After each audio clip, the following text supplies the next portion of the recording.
Hello and welcome to another edition of the Dugout podcast. I'm Andrew, joined by. Me. Okay, that's interesting. You're not going to tell the audience your name? Everybody know my name already. Remind them of It's your true, name. it's been a while. Exactly. Marissa. So difficult. Anyhow, and welcome back to another edition, as I said before, of the Dugout podcast. A very special edition of the Dugout podcast because this is our first podcast for the year. So happy New Year, happy 2024 to our viewers, and hopefully a happy 2024 for the Dugout. I feel like 16 days in the new year, you really shouldn't be saying Happy New Year still, Well, but this is the first time we're getting to touch base, so I think Fair enough. it is up. It's only polite, yeah. Correct. I understand. So let's start with the Premier League title race. I know. Of course, you got a smile on your face. Whatever. I cannot, I know last year we decided to hold off on our predictions per se because it's early days, but we're basically 20 games in for the most part, and yeah, so I think it's about time that we could discuss, who are the likely challengers, make our final predictions if still be it. So, what are your thoughts, Marissa? Or how is this Premier League title race shipping up to you? It's actually very intriguing. 20 games played for Liverpool and Man City. Liverpool, 2 points ahead, 45.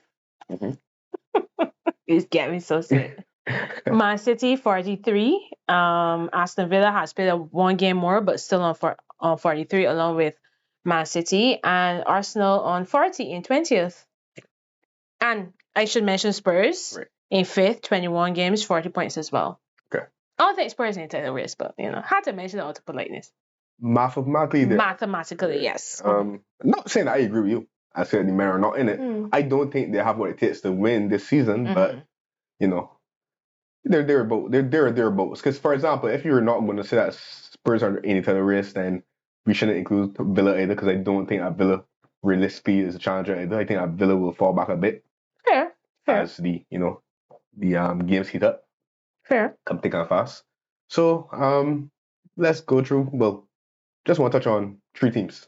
So the ones that we think are genuine challengers right now: Liverpool, City, and Arsenal. So we can start with the Arsenal first and then work our way to the top. Yeah. So I just cannot with this right now. What? You are so happy. I'm smiling, yes, but I'm not okay. Let me just put it out there. Actually, I don't have to put anything out there because when I give my take on my team, whatever the case would be, I think you will recognize, where my thoughts and where my opinions like. They're a lot more measured than my face may be suggesting. All right. Arsenal, I see a lot of their fans ruling them out the title race already. It's too funny. It's always hilarious to watch Arsenal fans melt though. But I think Arsenal are struggling. So part of me understands why their team, their fans are upset. When you look at Arsenal have scored 37 goals this season. If you go further down, Brighton have scored 38 goals. Chelsea have scored 35 goals. Newcastle has scored 41 goals. Spurs, 44. So I can see, and the reason I talk about the goals is because you can tell that Arsenal are not playing as fluid as last season. And I think they're struggling to create a lot of clear-cut opportunities. So I want to use one of the games that they played last was... What was their last prime game? Damn it. Was it Fulham? I think it was. I think they played a game off of. No, the game off of Fulham was you in the FA Cup. Right. So Fulham. They're even against you. You watch Arsenal, and sometimes when they go behind, last season especially when they went behind, I always felt like a goal was coming. I don't get that feeling anymore, to be honest. And I think they're really struggling to create goals. I see a lot of their fans think that Arteta has tinkered too much and has kind of taken away the fluidity from the front three. Interesting. That's their take. But I do see a difference in Arsenal. I just don't think their defense is what, to me, is keeping them in that title race. When you look at, there was a game against Wolves, they were 2-0 up relatively quickly. Wolves got a late equalizer, and like most teams do, we're probably pushing to get not a late equalizer, a late goal, and we're probably pushing for a late equalizer. So it's like, usually when Arsenal races away to a 2-0 lead, especially last season, you expect 3, 4, 5. You're not really getting that anymore. I find when you look at Saka's goal contributions have not been that great. In fact, I saw this interesting stat that Chelsea's front three actually has more combined goals and assists than Arsenal, and we all know how deficient Chelsea's front three is. So I say all that to say, I don't think Arsenal have been that impressive, not only in terms of goals scored, but I think that they don't look as solid to me. And I think, which is surprising because I think the addition of Declan Rice has been excellent for them. But I think that midfield balance is a bit off when you play Havertz and Rice in there. It's kind of funny that Arteta said that he bought Havertz as a midfielder, but against Liverpool, false nine. Like I could see Arsenal fans going through the same stages Chelsea fans went through, trying to figure out what's Havertz's best position. It's hilarious to watch. But on a serious note, I don't agree with their fans that they're out of the title race, because as we saw with City went on a terrible run. But a couple good results can really get you up there, especially since it's so tight up there at the top. So I don't think they're out of it, but I don't think they'll win it. I never thought they would win it this season either, because I honestly believe that they overachieved last season. I still stick to that. But they're definitely not the same side as last season, in my opinion. Well, you said a lot. You said a lot. So where do I pick up from? Okay, so we agree on Arsenal in terms of, I also never felt that they would win it. And I just don't think they're strong enough. What's the word? I question remember last season during running? Okay, the change keepers. Maria hasn't looked convincing. I felt that, I think Saliba got injured in the running, and the back forward became a shambles. So I felt, I always questioned the character of some of that personnel in that back four coming crunch time. So even if they stayed the course, I felt they would drop points in that type of running. I think Gabriel Jesus is a good player, but he's not clinical enough. Yeah, you can't bank on him. Correct. And then you have Eddie Nketiah, who chipping here and there, but I don't think he's the answer either. I know that the goals have dreaded for Saka. Martinelli to a certain extent. It means that Odegaard too. Yeah. It means that you're kind of like struggling to score enough goals to put your team clear the side. Yeah. And the problem this season compared to last season is that last season, where it was just you and City, you have one team to worry about. It kind of tight at the top still. So it means that there are other challengers. So like every beat you don't win, the pressure intensifies. So that for all of those reasons, I have my question marks about Arsenal. You mentioned that City had a bad run as well, and I had to think what run you meant. You meant the 4 consecutive draws, obviously. Then they had a loss or 2 in there too. I can't. Maybe I think they maybe one. Maybe one. But Wolves? No, Wolves was early in the season. It was Palace. No, Palace was a draw. But they had a loss in there though. Can't remember what it was.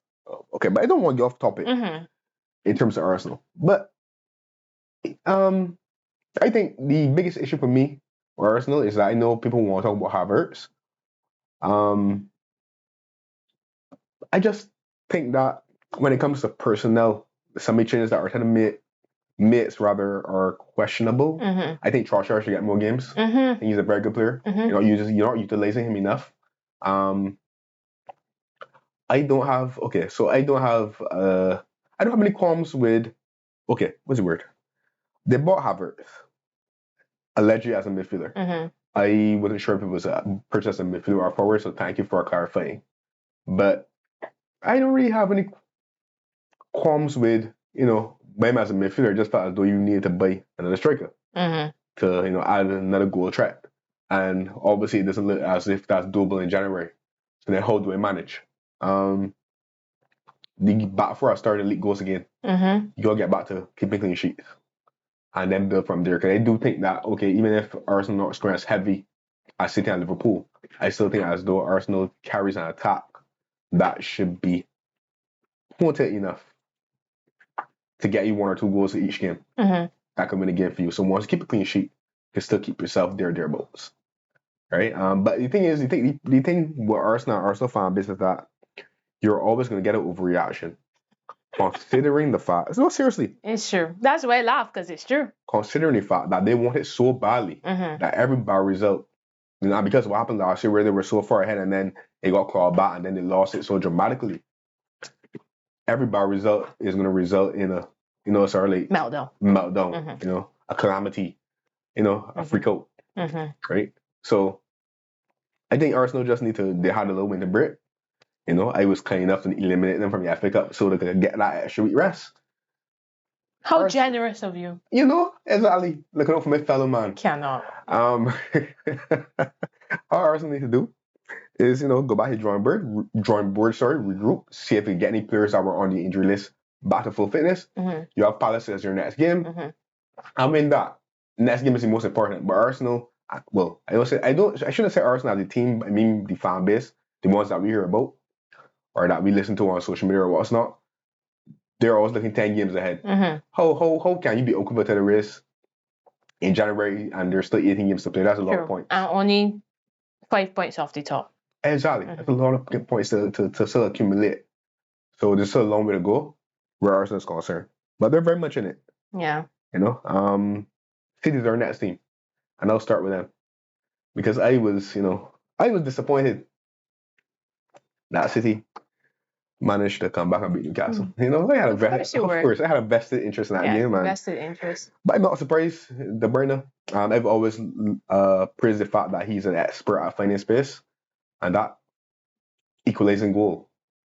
Find a nice little pocket of space between lines and drove into towards the box and good shot. And then he passed. He passed an exceptional pass from his sixth position. There wasn't much that Trippier did wrong, because Trippier could have seen the striker Bob, but the deflated the ball, the timing of the run, because Bob come from deep. He touched. He touched as well. Much you could do there. Just go, with your hands up and say that was excellent play. Yeah. Excellent quality. And the worry about City, as I said at the start of the season, members said City are notoriously slow starters to a certain degree. It would be a case of if somebody else could steal a march on them early the clock and put some pressure on them, or give yourself enough of leeway that, when they do come good in the second half of the season, as they normally do, it may be a case where the gap is too big, or you have sufficient space that, you don't necessarily feel them breathing on your neck, so to speak. And obviously that did not materialize because, I had a chance to do it too. I think Man City were at the Club World Cup. I had the 2 draws against Man U and Arsenal at home. Big disappointments. So I missed my chance too. But the reality is that, City are well in it, and the problem that we have is that they're the one team in the Premier League that seem as if they can go on a 10, 15 game winning streak, and they have their best players to come back. So De Bruyne is now back, and he looks like he's up for it. Looks hungry. Haaland still to come back at the end of the month. Stones still to come back. So that's the big worry. Will Champions League football resumes? Would that play a part in City's fortunes? Who knows? It didn't for last year either. So exactly. It's gonna be tough. It will be. I mean, it's kind of like you said, like when I think I watched the first half of the game, and I don't think Newcastle were good value for that 2-1 at the time, to be honest, because City has some chances even after they scored. But like you said, when De Bruyne comes in to the game, it's like a different game. Like I don't know if it's because I'm not as technical with football as you are. But I just watch when De Bruyne hits a ball. Sometimes when people strike balls, you see the power, you see the force. It just seems like he just plays it in. And it's like, that keeper had no chance to save that goal, but it was just so precise. There's just something about how he strikes the ball that is just, I just be like, wow. But like, I have something to say about Newcastle too. Yeah, you mentioned us now. See, I was thinking Newcastle, right? Then it lead into 1.5 thing. I watched second. I didn't see the first half. I watched second. You want to say Thinking Newcastle. Eddie Howe and them so come in second half. I put 11 men behind the ball and did absolutely nothing. Yeah, so every time they got the ball, they just gave up possession. You go and carry a goal track to really worry City. And that's the thing that they were doing in the first half. They were doing a lot of balls over the top, which caught out City. Because they actually scored a goal that was offside. So then it's kind of like we talked about before we came on air, the Man U Spurs game. Like, if you're doing something so well in the first half to good effect, why change it in the second half? Doesn't make any sense. But whatever, survival football, they call it. Yeah. But yeah, I think De Bruyne being back is huge for City. And I do think City will win it again. The only reason I wouldn't say they're overwhelming favorites for me is because I still think that they have that kind of bad game in them. Because even against Newcastle showed that you can get at City. They are leaking more goals than they have been in recent seasons. So I don't think they're going to run away with it. I think it's going to be very tight, but they're well in it. It. I think they're favorites for me. But they won for the last 5. That was that despite my smells. We all know this is just you taking pressure off Liverpool. Let's not pretend anything else. Yes, because I play football, so I can't take pressure off of Liverpool with my words. Can't. But they won for the last 5, and I every time I'm running that we've seen City in since Pep has been there has been almost basically flawless. Yeah. So that's where I think that if I come into Liverpool now, if I actually felt as I started seeing that my team had a genuine chance of winning the league, I would be really feeling the pressure and really disappointed. And it's not to say that I don't want to win. I'll be very happy, I'll be pleasantly surprised. But you remember that I always said I felt as though Liverpool needed this season of betting, and then next year, if you could keep Salah, might be a more chance to go for it. Now, knowing the manager that we have, since being in the position, trust and believe we're going for it. But I don't trust Liverpool because that game against Man United, those opportunities, and not to say that yet, Man U fans, I'm not saying that I expected to smash Man U 7-0 again. I predicted 5. Yeah, you did. But I'm not saying that I expected to beat Man U so handsomely again or anything like that. But my thing is that when you play a rival who are going through a tough spell, you gotta put them away. That's when you go. That's when you go on my head count. I agree. And doing that would have sent a message to me that okay, this team might be able to do it. You said that City has a bad game in them. Now, Liverpool might not lose the bad game they have, but they have a funny way. I think with the firepower that we have a nice way so far of getting ourselves out of jail. But you guys are missing a lot of chances, I find. That too. My next thing I would say is that you call it bad game, but I feel as though we're a team that we could drop silly points in terms of draws in games that we should win or against an opponent that we generally should probably put away based on where we are in the table. I still am a bit surprised to see Liverpool inside the race. I mean, having... Say it again. I will not say it again. Liverpool or what? Having played y'all the first game of the season, and, we should have gotten 3 points from that game. Y'all, I don't know if it's because since then y'all signed Endo, McAllister too. He was signed earlier. Yeah. Endo and Gravenberch. I don't know if it's those additions, those 2 key additions that I felt were important for y'all midfield, but y'all have looked a totally different side. And I think even Carragher had predicted that. I don't think he predicted that you guys would struggle, but he did say y'all needed something in the transfer market. Right. Because obviously it was the first game, still the transfer market was still open. Y'all have looked a completely different side with those midfield additions. And as I said, I'll say it again, I am very surprised to see y'all inside the race. I am. But I think, I don't know, the job that Klopp is doing should never be understood. And that is why we had that silly conversation. I mean, I call it silly when fans were calling for Klopp to, what? Come on. I think there's this thing in football fans lately that I find is a sense of entitlement. I see it with Chelsea fans all the time. Oh, we're Chelsea, we should be in top form winning trophies. There's no God-given right. There's no God-given right that Liverpool should be perfect or excellent every season. Teams go through transitions. Teams go through blitz. So for those people that were calling for Klopp's head, I hope that they're ashamed of themselves. Because look at Liverpool now. totally different side. So I am surprised. I think, and the thing is I don't watch a lot of y'all, but I don't get the sense that Salah really buying any goals either. I get the sense that players are popping up for y'all. Y'all are scoring a lot of late winners as well. Very unjustly, I feel sometimes as well. Honestly, like there is what was that game? That Fulham game. Oh my gosh. Fulham. Like how do you? I've never seen a game where a team scores 4 absolute worldies. But I'll say this though.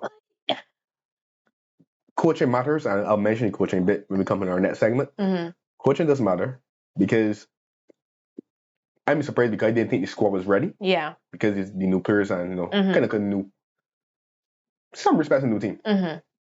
Mm-hmm. But coaching matters because obviously Klopp has done great work with the players that he brought in. Yeah. And I also think the whole last season went. The players that were there, the Trents, the Virgils, the Robertsons, for example, Alissons, Salah.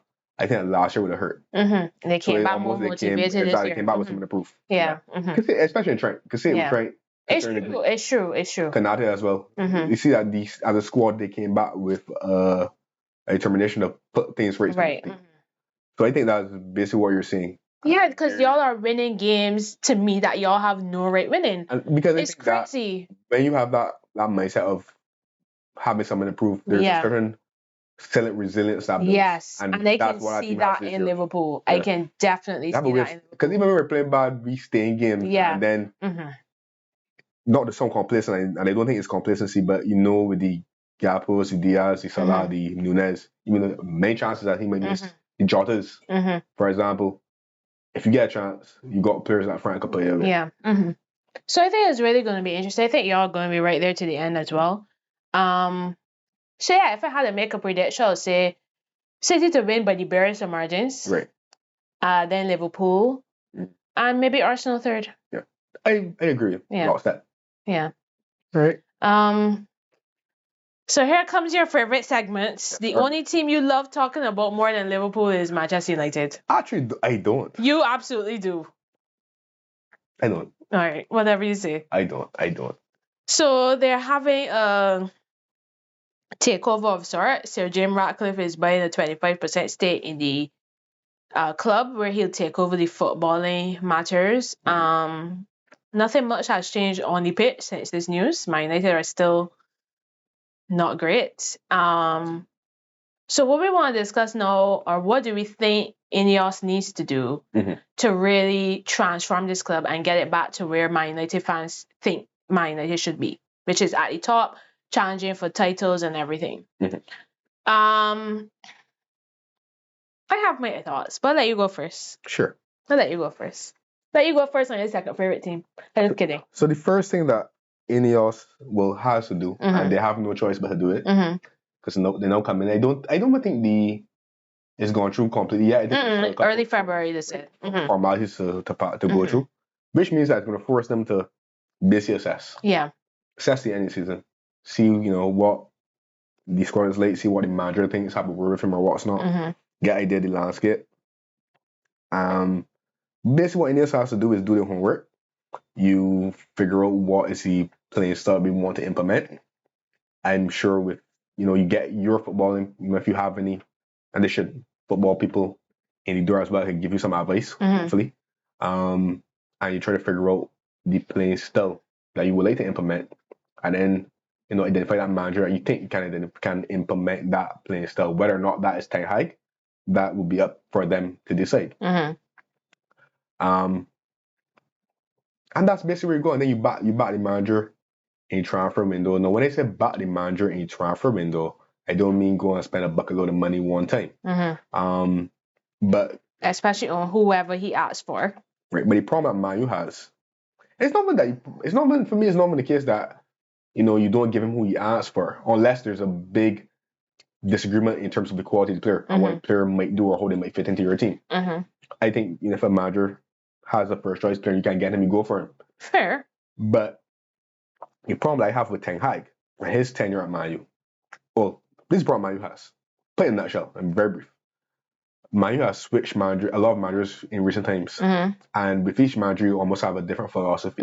So we can go to Jose, to Ole, and even a little bit before that, it was Van Gaal. Correct. 3 different philosophies, which means 3 different types of profiles of players being purchased.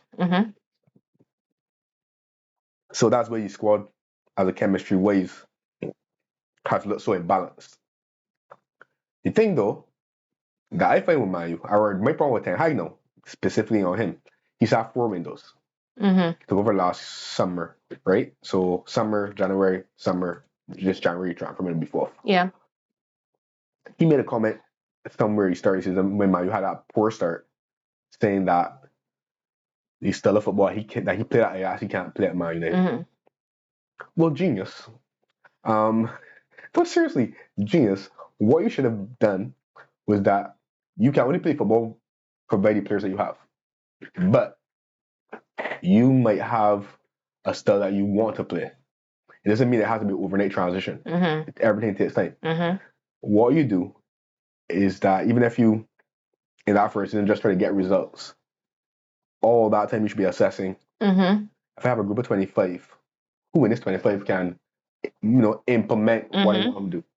You should have an idea based on coaching drills and stuff like that. Who can do what I want them to do and who can't. The ones I can't, let me see if I can move them on. Doesn't mean sell them all at one time, but let me see who I can move on. And let me see who I can bring into, to complement the ones I have, and then I can implement that stuff. It doesn't seem as though he has a clear style of what he wants to do then.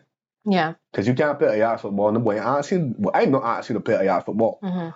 But what style of football you want to play? Yeah. Because right now what you're playing is that you're playing the same style of football Ole played, which is counter-attacking football. Pretty much. And against teams where you then do have most of the ball and you're expected to break teams down, your only strategy is basically to try to create 2v1s anyway. So I'll leave it at that. So I think what the ownership needs to do, like I said, assess, identify if Ten Hag is their man that he can take this forward, or if you should make a change and bring in somebody else who we think can. Yeah, I think for me, one of the big things they need to do is a lot of those players need moving on. Apparently, Jose did. We didn't talk about Jose, but Jose did a interview where he said that players that are still at Man United know he wanted to get rid of. So that's how many years? Of course. But he said there are 2 or 3 players there know that he wanted to get rid of. Probably Marshall. So yeah, probably. So how long ago that was? 4 or 5 years that Jose left Man United? What 5? Go 5. Like, and they're still there. So then what that tells me is you have a squad. You've said this for a while. My United squad is very imbalanced, yes. But you also have a squad that is made up of those 3 different philosophies of the 3 different managers that they had. So it's like, I think that's key. Has Ten Hag tried hard enough? I can't even say Ten Hag. Has the club tried hard enough to move on the players Ten Hag may have wanted to move on? We know Maguire was supposed to be sold in summer. We know McTominay. We know how you feel about Marshall and stuff like that. So they definitely need a squad clear. But I definitely think, you mentioned it as well, INEOS needs to bring key football people to help Ten Hag with recruitment. Because as much as he's talking about, oh, he ain't got the players, whatever, his signings have not been great. I think Martinez was a very good signing. I think Varane was a good signing. Varane wasn't his. Varane wasn't his. Varane came over. Oh. So the year before? Yeah, the year before. Okay. So can't give him credit for that. Fair. So Martinez. I think Casemiro was a good signing. Despite, for some reason, Gary Neville seemed to be harping on about that deal for some reason. Yeah, because it's basically because Casemiro has had a poor season so far. The narrative is that Casemiro's past his best and man really overpaid for Casemiro. Yeah, but Casemiro was brilliant for them last season. But locked him into a long-term contract, and you know. Let me left the mainstream. Because good players don't. The only good player that allowed to still be recognized as a good player, even when he has a bad season, is Marcus Rashford. let me just say that now. You're not wrong. Like it seems that he's immune from criticism. But anyways, so Martinez was a good signing. Casemiro was a good signing. The jury's out on Onana. The jury's out on Mason Mount. No. Let me just breaking news here first. the jury has returned a verdict on Onana. I returned it even It's before only he been went to 6 Man United. months. But yes, I know you made that clear from the beginning. Yeah, no You good. made it, obviously, I don't think we had the conversation here on the podcast, but you did tell me that Man United were fools for paying that much for Onana and for buying him, period. You did say that. By him, period. Because I saw Onana was at Ajax. I remember, I think the year when I was defending champions, I played him in group stage of Champions League. That's why I saw him when I played against him. This keeper, he made a good save ever so often, but he's not.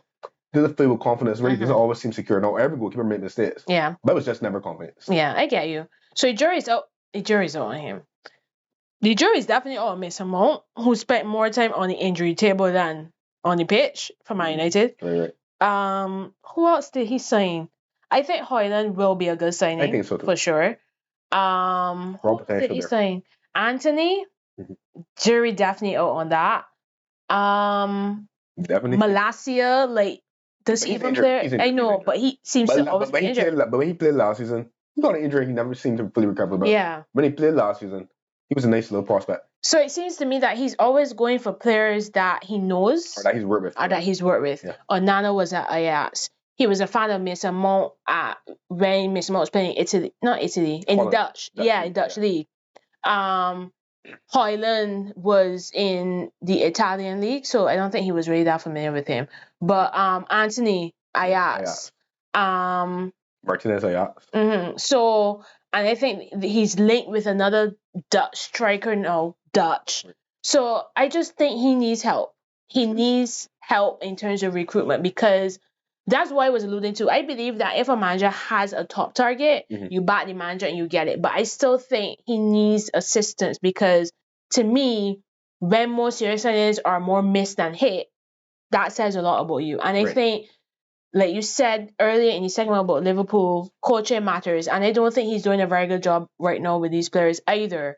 As much as I'm not on Jadon Sancho's side for how he handled the situation, I do see the favoritism at Man United. Like, he finally had the guts to drop Rashford. Then all of a sudden he's back in his side. Yes, he scored against Spurs. But all of a sudden he's back in his side after showing what? Nothing really. Performances in training. Whatever. Anthony has been poor, to be honest. I know he's had his off-field issues, but I think INEOS needs that footballing skill set to really come in the back room to help Ten Hag. They need a squad overhaul. And I do think that they do need to reassess, is Ten Hag the man to take United forward in the summer? I don't think he should be sacked now, because, I want my United to finish as low down as possible. But, You were sorry. Go ahead. Sorry. No, I was just saying, I just think wait till summer, assess, and make a decision. The one thing that Ten Hag he could point to get him a bit more time is that he's had a lot of significant injuries. He could argue. Yeah, true. So he could argue that. True. And I felt they did look a lot better when Martinez came on Sunday. Yeah, a lot more secure. I always think Martinez is the same when they bought him. Yeah. I won't fault him for going to the Dutch league to buy players, because like Klopp does it. Klopp has bought a lot of players from Germany too. I think that sometimes managers where their country that they're from or the league that they've coached in, they normally revisit that, even if it's not the same team. They revisit that league for signing. So that's kind of like a thing that managers do. But I do agree with you. I might personally think that a manager should have the final say in terms of if a player comes or goes. Or he should at least be a part of the discussion for sure. But I do agree with you that it can't be this, that manager says I want him and there's no discussion, there's no debate. You can just go and no analysis, deeper analysis of how should we acquire this player or not. So I think definitely a lot has to go into it. But the problem Man U has again, Ten Hag has to figure out what style of football he wants to play, he wants to implement, and can he get it, and then systematically, gradually shape the squad to suit. Yeah, I agree. Ajax is a different kind of fish because Ajax is a style of football that's embedded in that club. Yeah, that's proper. So they play that from under 8s all the way. All the way up. You don't really do much. Besides maybe be disciplinary and keep the youngsters, because the young players. Yeah. Messier said that, the coach can coach big players or what's not. Maybe he's making a point. Who knows? Who knows? But I think that's what Ten Hag needs to do if he's gonna remain. But this is basically his auditioning period again. Yeah, it is. For me. Yeah. All right, so the final segment is Jose. We mentioned him when we were talking about Man United, but news broke today that he was sacked by Roma. To say I don't follow the Italian league, but I was kind of surprised. I didn't think he was under significant pressure, and I think that he did a really good job with them last season as well. They won the conference. No, they didn't win the They won the Conference League the year before. The year before, right? right? When the European final and lost on penalties. Right. Last season. Right. But I think he's been doing a good job with Roma. So it is a bit of surprise for me. As I told you before we came on air, they went for the nostalgia pit. You called it the nepotism pit in De Rossi as the manager. And, you see a lot of clubs doing that. They want to appoint the ex-player legend to manage the club to varying levels of success, as we're seeing. Xavi seems to be struggling at Barcelona. We all know Lampard struggled at Chelsea twice. So I don't know. What are your thoughts? Do you think that this means that this is it for Jose at the competitive level? Or should Jose go into international football? Oh, yeah, that is an option. Replace Southgate and actually win a title with England. Well, Lord, imagine if he doesn't. The press would kill him. Crucify. But right. So just like you, similar to you, I am a bit surprised that Roma has chosen to make a change now. Mm-hmm. Because I felt winning Conference League, which was Roma's first European trophy in God knows how many years. Mm-hmm.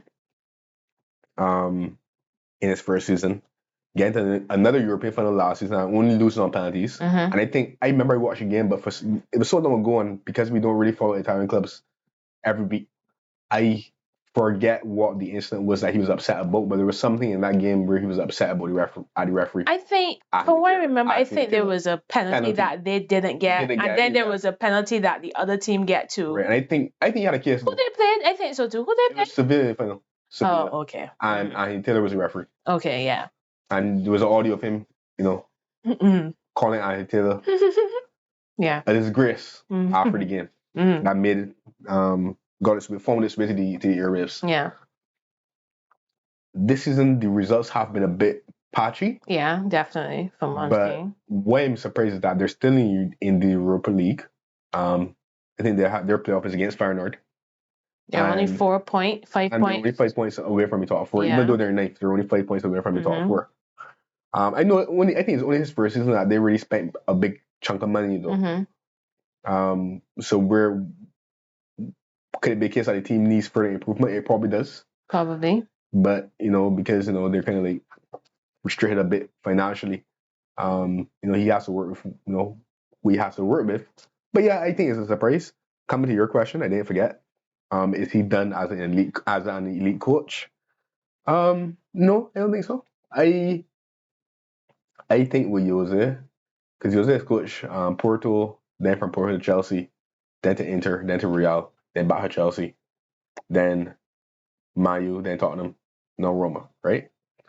So I think it's unfortunate because I think what Jose would have been hoping for would have been to win Conference League, hopefully if he had won the European last season and get them in Champions League this year. And then build from there and build himself up to a point again where he can then get one of the really, really high profile jobs, whether it be in Italy or Germany or wherever else. But I still think Jose is a good manager. I just think for whatever reason with Jose, when circumstances are not ideal for him, it seems like he becomes a bit petulant, and then there's a lot of infighting that goes on.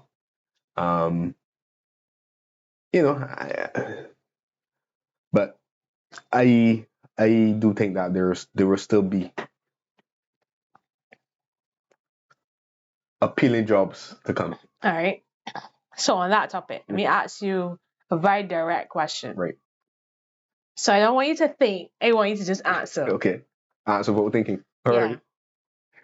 England or Chelsea Part 3?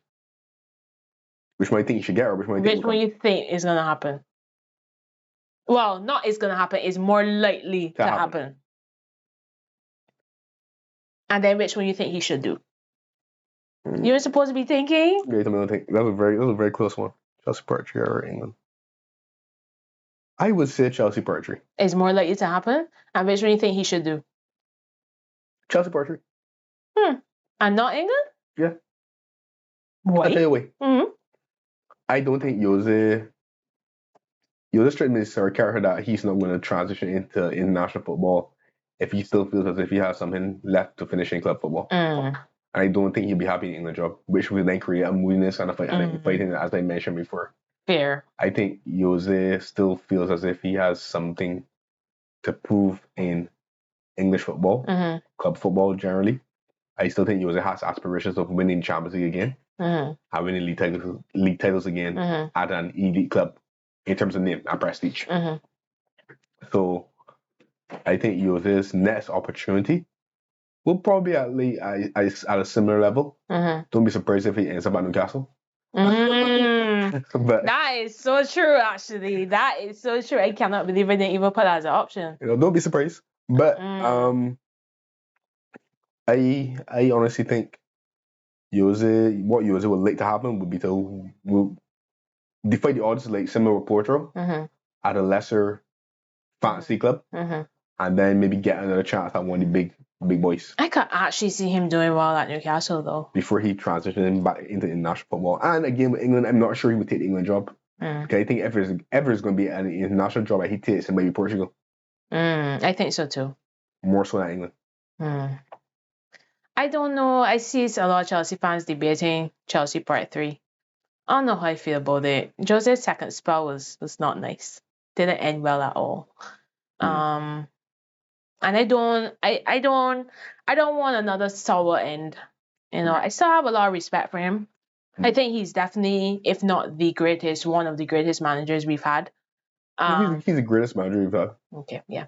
Well, me in terms of like what he's done at the club, yeah. But in terms of managers at Chelsea, that's how I would say, in terms of top two, probably him or Ancelotti. Yeah.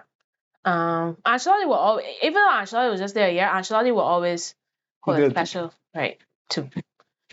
Ancelotti will always hold a special place in my heart, to be honest. I love Carlo. But anyways, I think I get fired twice.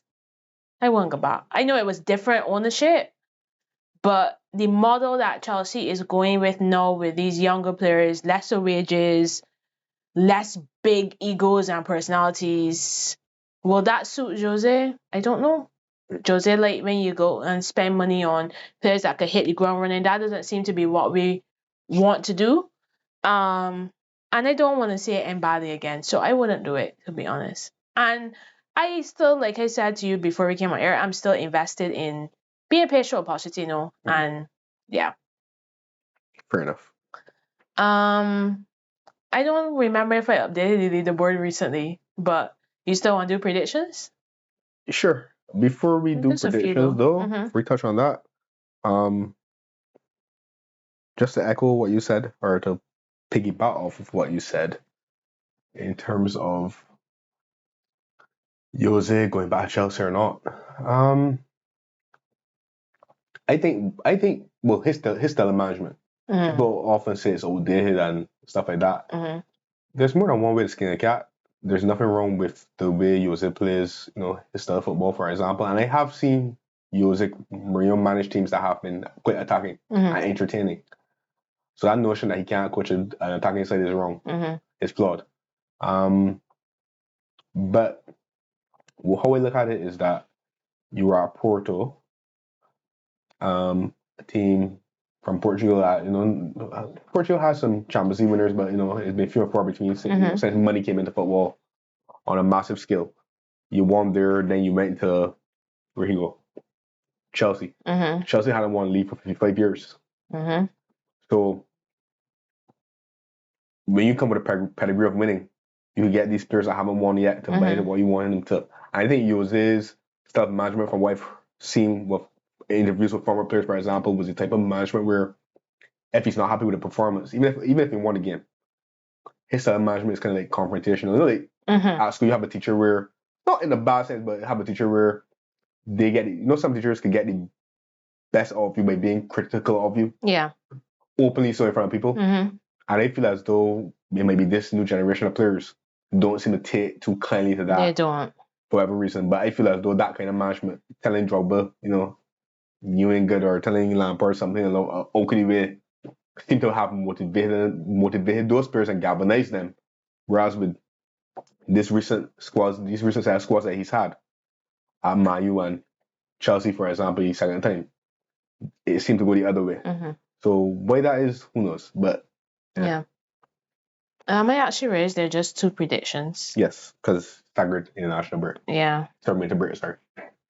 So it's really Arsenal, Palace, and wait, Brent, this is the two most the 2 most predictable results. Let's left it out there. We can start our predictions. Yeah. When we come back again. The week of the Dugout podcast derby. Oh yeah. Where you could give people the updated score. Let them know how big the lead is. Dugout podcast derby coming up, boy. Yeah. When's the last time a Liverpool Chelsea game had a result? Like a victory? Mm-hmm. I think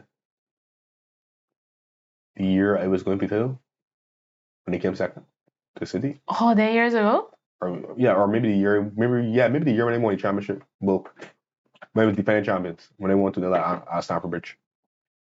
Yeah. I think that was last time. Mm-hmm. Gosh. Just a lot of draws since then. This one will have a result though. Hopefully. In my favor, but hopefully. But at Anfield, so I don't expect Chelsea to win at Anfield. No, who's trying to take the pressure off her? Who's back? I know my words have that power either. Interesting. But I know that's what you're trying to do. But Chelsea do play better against the sides that they don't have to break down. Mm-hmm. But it's still Liverpool. I don't know. We'll see. We will see. Got some interesting games that week, so should be Newcastle Villa that week as well. That's going to be an interesting game for sure. Did you see that Chelsea moved up tonight? No comment.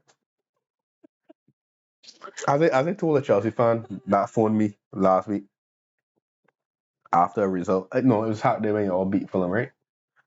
Certain Chelsea fan who will have on the show at some point phoned me, and as I told him, I go in the glow about the victory. But beating Fulham 1-0 on the pen?